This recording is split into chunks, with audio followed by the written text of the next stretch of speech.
We'll have a quick look at the team news then before the players emerge, and of course for Hull City it's been an opportunity for some of the long-term injuries to return. Grant McCann is able to bring 5 of them back into the team today. Herbie Kane, first of all, is sitting alongside Dan Batty in midfield. Jordi Device back into the team as well. He's got the captain's armband on for the first time in his professional career. John Terrell, the number 10 role, replacing Jackson Irvine today in the starting 11. 3 assists in 7 games, so it'll be interesting to see how much impact he can have on this fixture.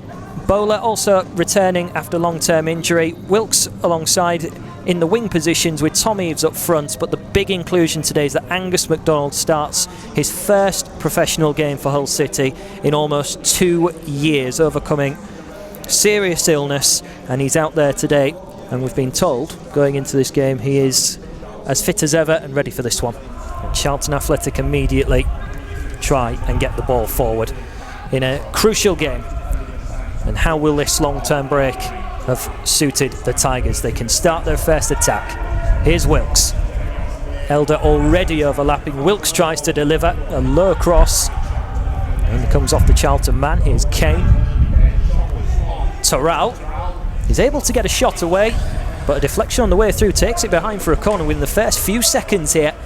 Hull City trying to set their stall out of how they want to play. Yeah, it's a promising start, you know. I made reference to see how this game starts, the tempo, and straight away John Terrell getting away from the Charlton midfield, getting an opportunity on the edge of the box to get a shot away. So really good, promising start.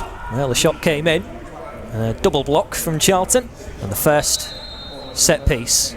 Anything new from the training ground? Standard cross, flicked on as well, and it went just wide of the far post, and Dillian Phillips already barking the orders at his defensive line because he won't want to see the ball going so close. Yeah, it was a chance, wasn't it? Again, Terrell on the near post there, just heading it back. No one near him, is there? Charlton have 6s and 7s there, not really picking up, at half zonal, half man marking. McGeady once more, tries to deliver again. That one bounces in front of Jordi Device. Hull can now get it down. A good ball out to Bowler.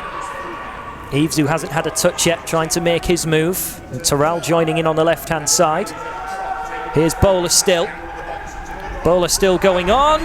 Into the side netting. Tried to do it all himself. Went for power there. Must have seen a gap of some nature. But he had plenty of options in the penalty area. He's done ever so well, hasn't he, Bowler? Just when it mattered, just to pull it back there. John Terrell in the 6-yard box screaming for it. A chance already to leapfrog Middlesbrough in the league table if they can get a positive result on their first outing back. Wigan also on 41 points going into this game, so it's all tight down at the bottom. Lovely ball from Elder into Wilkes, who can float it. Good chance, and it's just wide of the target. And Bowler getting into a more central position this time, getting himself to the ball. I think the flag's up over on the opposite side anyway for offside, but it's lovely little play on the left-hand side. Nice through ball, delicate cross, and if he'd been onside, it would have been a very well-worked first goal. Yeah, it's certainly good play, isn't it? Wilkes and Elder on this left-hand side, little give and go. Header down into the midfield for Cullen. First chance he's really had in that sort of vicinity. That's a good ball over the top of the defensive line. Hamed will look to try and drag back onto his left foot. He's floated it to the back of the penalty area. Good save from George Long, needed to be. Charlton Athletic, best chance of the game for either team. And for the first time the goalkeepers are called upon. It's a good strong hand over the bar. Yeah, it was a good save from Long, but good movement, wasn't it, from Hamed? Just making that run in between the centre-backs. Angus MacDonald comes across, tries to get there, doesn't want to give anything away, just checks back, and McGeady's in support. Not the best of ball to him, but he does well to bring it down. Gets the strike away, and it's a good save from Long. He's not had much game time at all, Aidan McGeady, but he'll want to try and leave his mark as the flick comes in. Charlton are going to score, and they have done.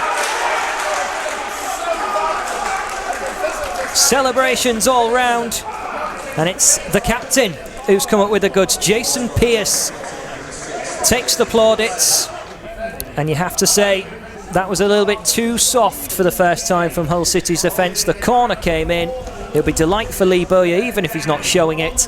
It is delight for Charlton, and a little bit of a worry for Hull City. 1-0. It certainly is, you know, and it's a set piece. We talked about it on the opposite end, didn't I, with Hull City. It's very similar, near post flick on, but this time Pearce comes in round the back and gets his head on it to finish it off.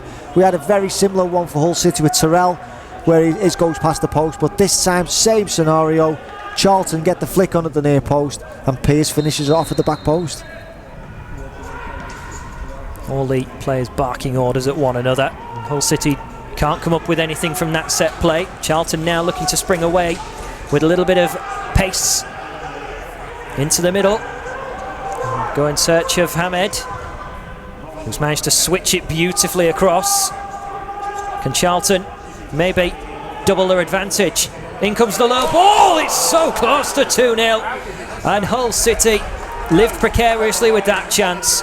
Two men arriving, neither of them could connect, and Hull City were almost in a critical state after 22 minutes. Oh, what a chance that is. A fantastic ball from Oshalaja, the left back. A great counter-attack, wasn't it, from our corner? They've worked it well. Hamed, lovely ball on the volley, diagonal out to the left-hand side. They've got the overlap like we talked about earlier, with the full-backs pushing on beyond. And what a cross from Oshalaja into that dangerous 6-yard box. Very lucky escape there from Hull City. In preparation, 5 substitutes can be used, of course. 9 named on the bench today. And James Scott is one of those included on the bench to hopefully come on and make his first appearance for Hull City after arriving in January, immediately getting injured in training, and he could have made the difference if that hadn't have happened. Hull City might not have been in this situation, as Wilkes goes looking for a free kick. Kane manages to poke it back to Wilkes. In comes the cross, and a great chance for Pennington. Now Batty, and Phillips tips it over. Should never really have come to him. I think Pennington should maybe have been a little bit more prolific in getting at least a solid connection, but Phillips called upon nevertheless. Yeah, it was a chance, wasn't it, for Pennington? Good play again down this left-hand side. It wasn't the best across from Wilkes, but then Pennington, he could have really had a touch, couldn't he, initially? But then it falls to Batty, who takes the strike. Jordi devised his header. Hamed looking to turn away. It's a decent little ball to the edge of the penalty area. Albie Morgan trying to find the back of the net with that one. No goals again so far this season, and he almost had his first goal at this level. He's been one player who's been chiselled into Lee Bowyer's plans. It was a chance, wasn't it, for Albie Morgan? Good play from Hamed again. His first touch was good, just sat up for him, just couldn't get his knee over the ball on that half volley. But again, half a chance for Charlton. Well, a touch of defending to do here now for Hull City. Jordi Device just puts it out of play. 62 minutes gone, no change in the scoreline here at the KCOM. The time may beginning to just become an enemy as the ball comes in again, and Macaulay Bonne, the top scorer for Charlton, fluffs his lines. Oh, what a chance that is for Macaulay Bonne, eh? You know, I think he doesn't expect it. I think he thinks Jordi Device is going to head it, but he doesn't, and just lets it hit the top of his head. But George Long currently has the ball at his feet. He sends it forwards. Here's Scott. Can he get round Matthews? Goes to ground, but is able to win it. Elder's delivery. Lewis Potter, almost, but not close enough. Got into the right area. Phillips just had to be a little bit sharper, and maybe just a sense of promise of what could come in the last few moments of this game. It was good to see finally a good bit of quality on that left-hand side from Elder. Great area, puts it in there. Just doesn't quite make contact, does he, Lewis Potter? But a fantastic ball into the box. Honeyman will gather this. Into Wilkes. He's always got someone very close by to him. He's not being able to breathe in this game. Good ball to Elder. Lovely ball in. And keen Lewis Potter again making the right run, but this time Charlton Athletics defence stood firm and cleared it to safety. Oh, it's a good play, isn't it? Opened them up this time. Herbie Kane, lovely weighted pass through to Elder on the run. And again, another good ball into a dangerous area by Elder. Just couldn't get anyone on the end of it. Lewis Potter was going in there, but again, Charlton defended it really well. In comes the long throw-in. Two of those points that have dropped out of the 5 from winning positions was against Hull City at the Valley. Is Lightning going to strike twice on the side from the capital? Can Hull find an equaliser? Long goes and searching McGuinness, it bounces through. Here is Samuelson, and it's a save from Phillips. Fortunate the way it dropped to him. And Samuelson can't steer it towards the back post. He went for the near side. Oh, what a chance that is. You know, no real quality about it, just a big long punt down the middle from Long.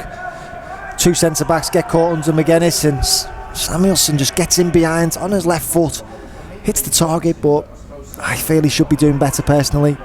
It's a good chance.